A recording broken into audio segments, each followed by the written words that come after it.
Kangra live में आपका स्वागत है। हम बातचीत करेंगे आज मीरपुर संसदीय क्षेत्र से सांसद रहे सुरेश चंदेल जी से और मौजूदा दौर में कांग्रेस का कार्यभार देख रहे हैं, ताबड़तोड़ रैलियां कर रहे हैं। जो मुद्दे हैं वो क्या हैं और इस बार क्या एनालाइज कर रहे हैं। सर नमस्कार, सबसे पहले कांगड़ा लाइव में आपका स्वागत है जी।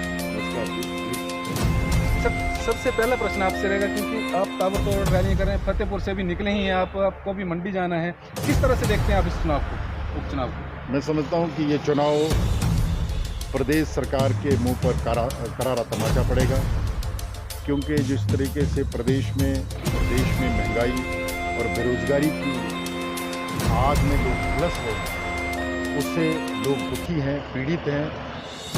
केंद्र और प्रदेश सरकार इन सब विषयों के जवाब देने के बजाय विषयों से भटकाने की कोशिश कर रही है। अनावश्यक विषयों को तूल दे करके बहुत चालाकी से उनकी कोशिश है कि लोग महंगाई और बेरोजगारी के मुद्दे पर ना ध्यान दें, बल्कि अनावश्यक उलझाए हुए मुद्दों पर ध्यान दें।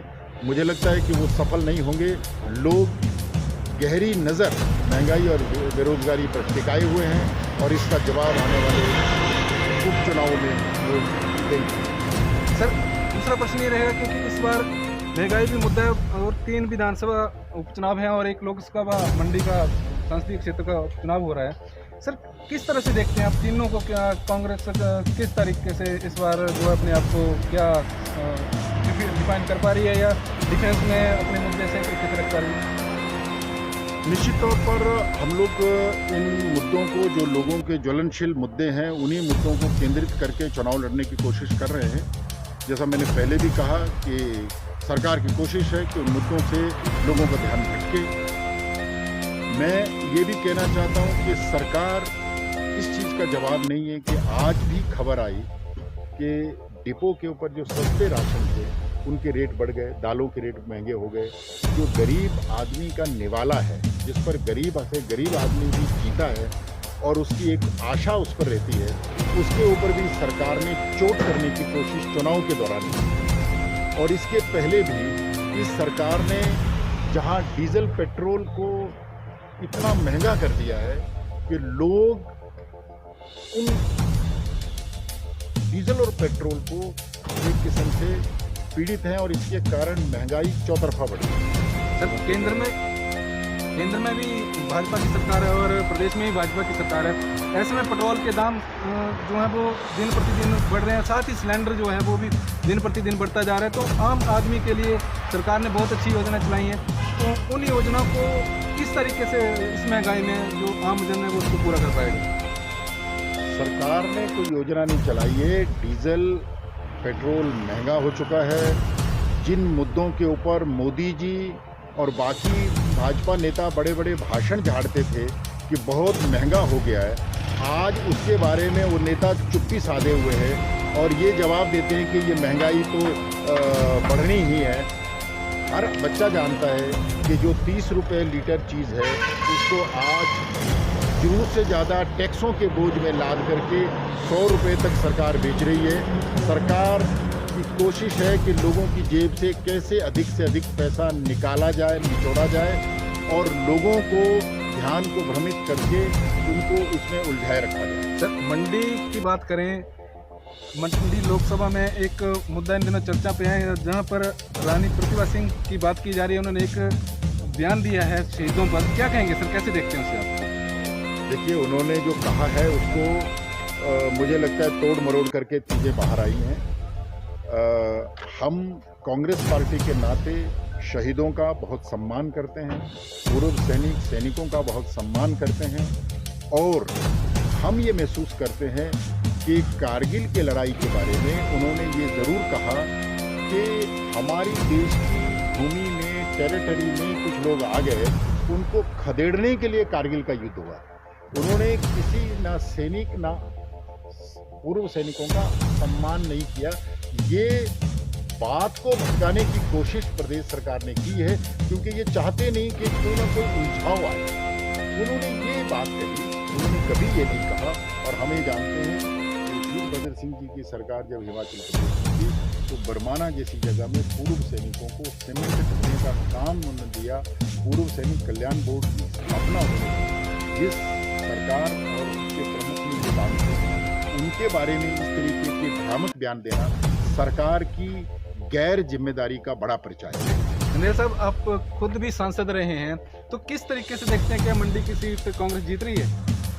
मुझे लगता है कि कांग्रेस पार्टी न केवल मंडी जीतेगी, बाकी विधानसभाओं में भी हम डेफिनेटली जीतेंगे।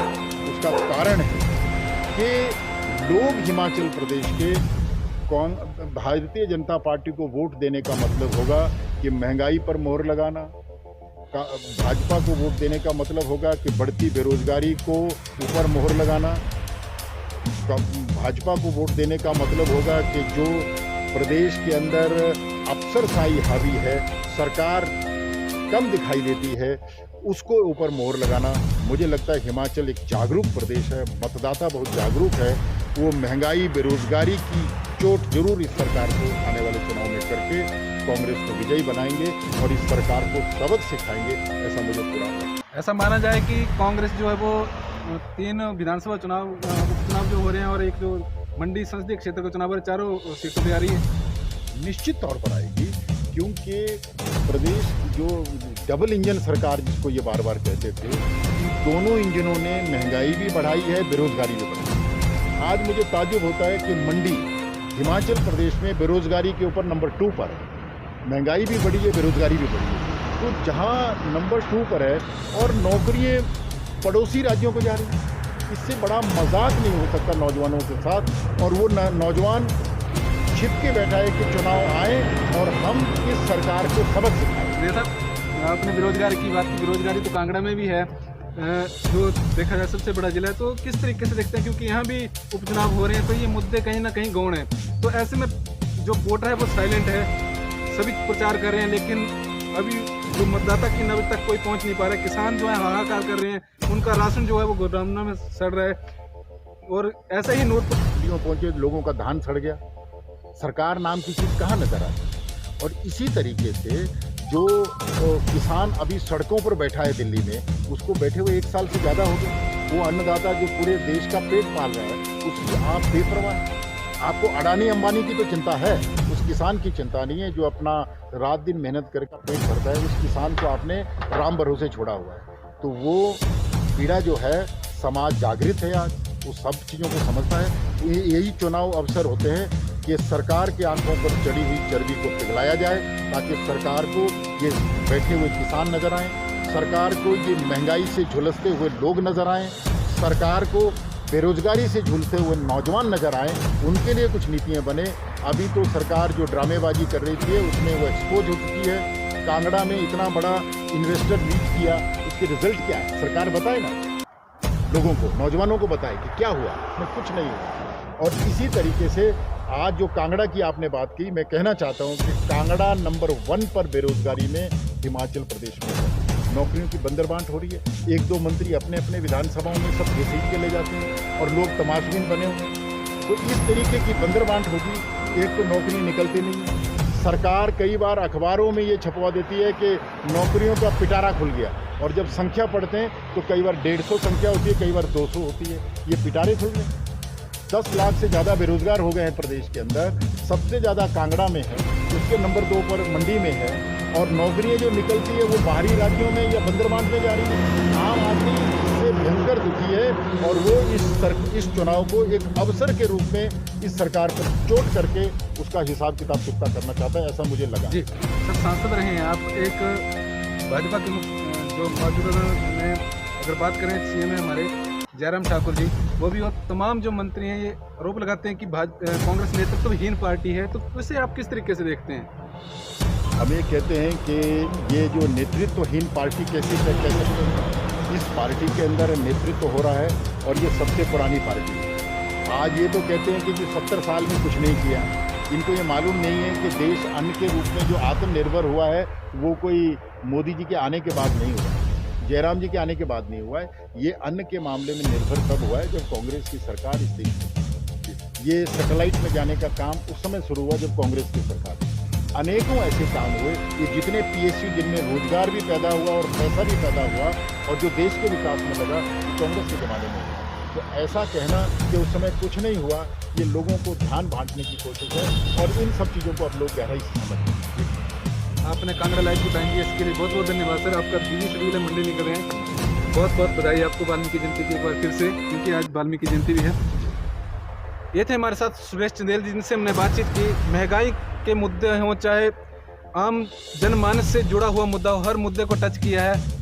भाजपा और कांग्रेस में ये जो फाइट चल रही है प्रत्याशियों की, इसमें कौन विजय होता है ये तो आने वाला वक्त ही बताएगा, जनता किस ओर जाती है। लेकिन तमाम देश विदेश की खबरों और दुनिया की खबरों के लिए बने रहें कांगड़ा लाइव के साथ, देखते रहें कांगड़ा लाइव। कांगड़ा लाइव के लिए फतेहपुर से अनिल डोगरा की रिपोर्ट।